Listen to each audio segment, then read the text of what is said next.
વિભાગના કર્મચારી પર હુમલાના કેસમાં આમ આદમી પાર્ટીના ધારાસભ્ય ચૈતર વસાવાને મોટો ઝટકો લાગ્યો છે। રાજપીપળા સેશન કોર્ટે ચૈતર વસાવા સહિત 9 લોકોને દોષિત જાહેર કરાતા હવે તેમની મુશ્કેલીઓ વધી ગઈ છે। સૌથી મહત્વની વાત એ છે કે દોષિત જાહેર કરાયેલા લોકોમાં ચૈતર વસાવાના પત્નીનું પણ નામ સામેલ છે। શું છે આખરે સમગ્ર મામલો, આવો વિગતે વાત કરીએ આ અહેવાલમાં। નમસ્કાર, હું છું આસિફ કાદરી અને સ્વમાન સાથે તમારું સ્વાગત છે। નર્મદા જિલ્લાના રાજપીપળા સેશન કોર્ટમાં આજે ભારે ઉત્સુકતા વચ્ચે કેસનો ચુકાદો જાહેર કરવામાં આવ્યો અને કોર્ટમાં ચુકાદો સંભળાવવા માટે મોટી સંખ્યામાં લોકો ચૈતર વસાવાના સમર્થકો પણ હાજર હતા અને ચુકાદો જાહેર થતાં જ કોર્ટ અને રાજકીય વર્તુળોમાં ચર્ચાનો દોર શરૂ થઈ ગયો છે। કારણ કે દોષિત જાહેર કરાયેલા વ્યક્તિઓમાં કોઈ સામાન્ય વ્યક્તિ નહીં પરંતુ ડેડિયાપાડા બેઠકના ધારાસભ્ય અને આમ આદમી પાર્ટીના આદિવાસી ચહેરા તરીકે ઓળખીતા ચૈતર વસાવા છે।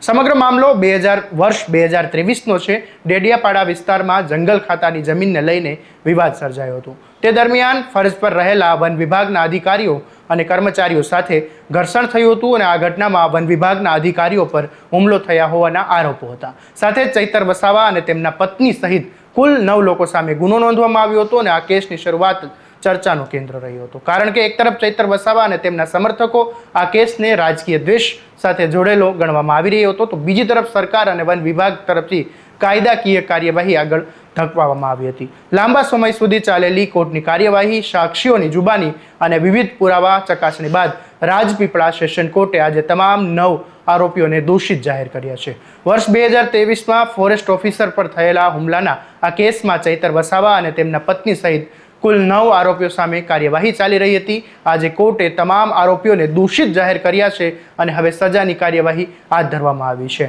હાલ કોર્ટે દોષિત જાહેર કરવાનો નિર્ણય કર્યો છે અને તેમાં પરંતુ હવે સૌથી મહત્વનો તબક્કો સજાનો છે। કાયદાકીય રીતે જોગવાઈઓ મુજબ આ પ્રકારના ગુનામાં 10 વર્ષ સુધીની સજાની જોગવાઈ હોવાનું માનવામાં આવે છે, જેના કારણે સૌની નજર કોર્ટના આગામી નિર્ણય પર ટકેલી છે। જો કે કોર્ટ દ્વારા ગંભીર રીતે સજા ફટકારવામાં આવશે તો તેની સીધી અસર ચૈતર વસાવાના રાજકીય જીવન પર પડી શકે છે કે કેમ, એટલું જ નહીં આ નિર્ણય આદિવાસી પટ્ટાના રાજકારણ પર નવા સમીકરણો ઊભા કરી શકે છે। હાલ ચૈતર વસાવા સહિત તમામ 9 આરોપીઓને દોષિત જાહેર કરવામાં આવ્યા છે। હવે કોર્ટની સજાને લઈને અંતિમ દલીલો સાંભળ્યા બાદ કેટલાક વર્ષના જેલવાસ ફટકારશે તે જોવું રહ્યું।